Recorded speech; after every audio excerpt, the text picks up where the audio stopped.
दोस्तों, इस चैनल को सब्सक्राइब करने के बाद इस नोटिफिकेशन बेल को दबाकर आप ऑल नोटिफिकेशन भी ऑन कर दें ताकि आपको मेरी नई वीडियो की जानकारी सबसे पहले मिल सके।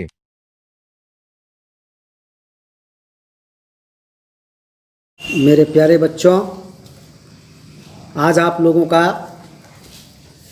सबसे पहले हम लोग आकृति पूर्ति परीक्षण का प्रश्नावली 2 का उत्तर देख रहे हैं आप स्क्रीन पर। इस उत्तर को मिलान करके आप अपने आप को जांचिए। उसके बाद हम लोग चलते हैं अब दूसरा चैप्टर, नेक्स्ट चैप्टर में चलते हैं, जिस चैप्टर का नाम है वर्ग पूर्ति। रीजनिंग का जो यह प्रकार है वर्ग पूर्ति, इसमें प्रश्न आकृति में वर्ग का एक हिस्सा दिया हुआ होता है और उत्तर आकृतियों की ओर 4 विकल्प दिया हुआ होता है। उस वर्ग का दूसरा भाग कौन सा है, किस भाग को उसमें फिट करके इस वर्ग को पूरा किया जा सकता है, इस तरह का होता है। जैसे आप एग्जाम्पल में देखिए, आप एग्जाम्पल 1 बहुत ही बारीकी से देखिएगा कि ये वर्ग का एक भाग है, एक वर्ग का एक भाग है, 2 भागों में बांटा गया है। तो वर्ग का एक भाग ये है, तो इसी वर्ग का दूसरा भाग इनमें से कौन हो सकता है? 1 नंबर, 2 नंबर, 3 नंबर, 4 नंबर। इसमें बहुत ही बारीकी से ध्यान देने की जो ज़रूरत पड़ता है ताकि कौन सा इसमें फिट हो जाएगा, सेट हो जाएगा और एक वर्ग का रूप धारण कर लेगा। तो इसका सही विकल्प 1 नंबर ही होगा। देखिए 2 नंबर भी मिलता जुलता है, लेकिन इसमें ये जो है सो तिरछा दिया हुआ है, ये तिरछा दिया हुआ है, जबकि यहाँ पर तिरछा का कोई विकल्प ही नहीं है। तिरछा का यहाँ है ही नहीं, दोनों साइड सीधा सीधा है, इसलिए ये 1 नंबर ही सही होगा। इसमें ये बैठ जाएगा, यहाँ जो गैपिंग है, और इस तरह से ये वर्ग पूरा हो जाएगा। इसमें आपको ध्यान देने की ज़रूरत पड़ती है कि आपको कभी कभी स्केल से नाप के देखना पड़ेगा। मान लीजिए कि ये वर्ग का है तो इधर से कुछ नहीं बढ़ने वाला है। जैसे इस आकृति को हम अगर फिट करते हैं इसमें, तो इधर तो कुछ बढ़ेगा नहीं, इधर बढ़ेगा। तो पहले हम इधर नाप के देख लेते हैं कितना सेंटीमीटर है स्केल से। उसके बाद फिर इसको नाप के देखते हैं और फिर इसको नाप के देखते हैं। ये दोनों का जितना हुआ लंबाई, इसको और इसको जोड़ करके उतना इसका होना चाहिए, तभी तो ये वर्ग होगा।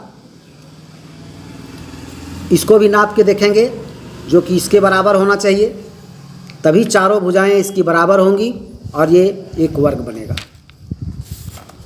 नेक्स्ट में देखते हैं हम दूसरा। देखिए वर्ग का एक भाग इधर है, अब इसमें कौन सा भाग बैठेगा?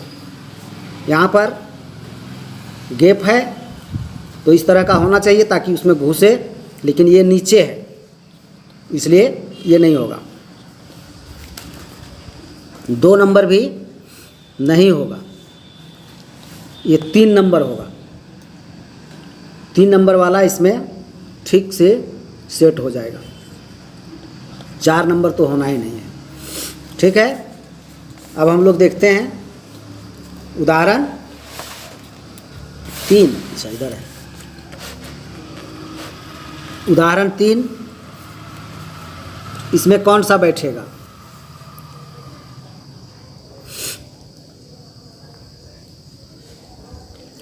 इसमें सेटिंग होने लायक आपका 1 है और 4 है, लेकिन सबसे ज़्यादा सटीक 4 है, नहीं 1 ही है। 4 वाला लगता है ये ज़्यादा है, इसलिए एक ही सबसे ज़्यादा सटीक है।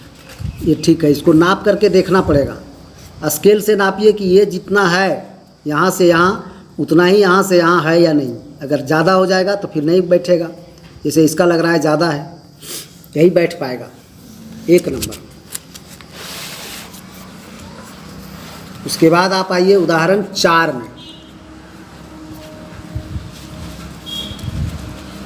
उदाहरण 4 देखिए आप।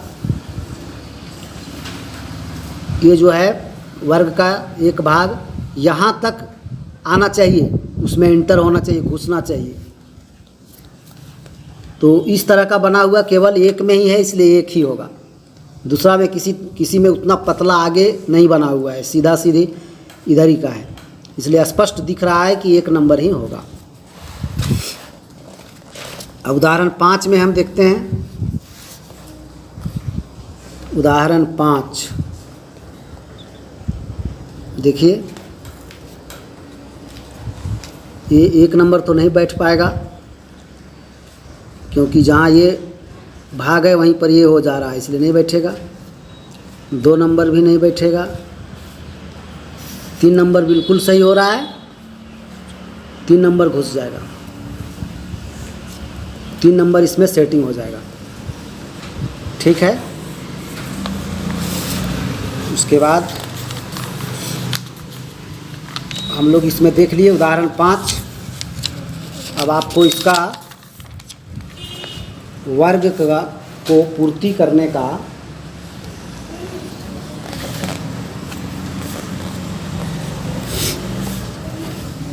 आपका प्रश्नावली है। इसमें फिर प्रश्नावली को आपको बनाना है।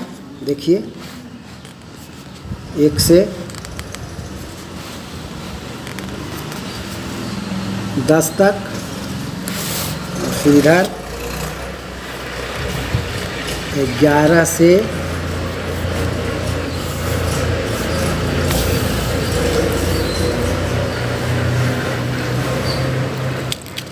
20 तक, फिर 21 से फटाफट देखिए 31 तक, फिर 32 से 42 तक।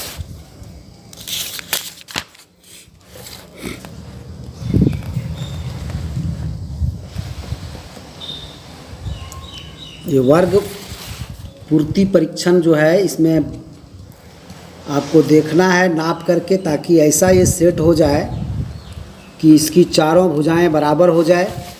जैसा कि आप जानते हैं पहले से कि वर्ग की चारों भुजाएं बराबर होती है स्क्वायर की। आप स्क्वायर पढ़ चुके हैं, तो ये स्क्वायर बनना चाहिए। दोनों भाग फिट होकर एक स्क्वायर का रूप धारण हो जाना चाहिए। तो आपका ये हो गया 87 से लेकर के इधर आपका हो गया 93 तक, और फिर इधर 94 से 100 तक। ठीक, आप इसको बना लेंगे, क्योंकि सॉल्व करना बहुत ज़रूरी है। आप प्रैक्टिस जितना करेंगे उतना ही रीजनिंग में सीख पाएंगे। इसको आप 100 क्वेश्चन बना करके रखेंगे अपना दिमाग से। धन्यवाद।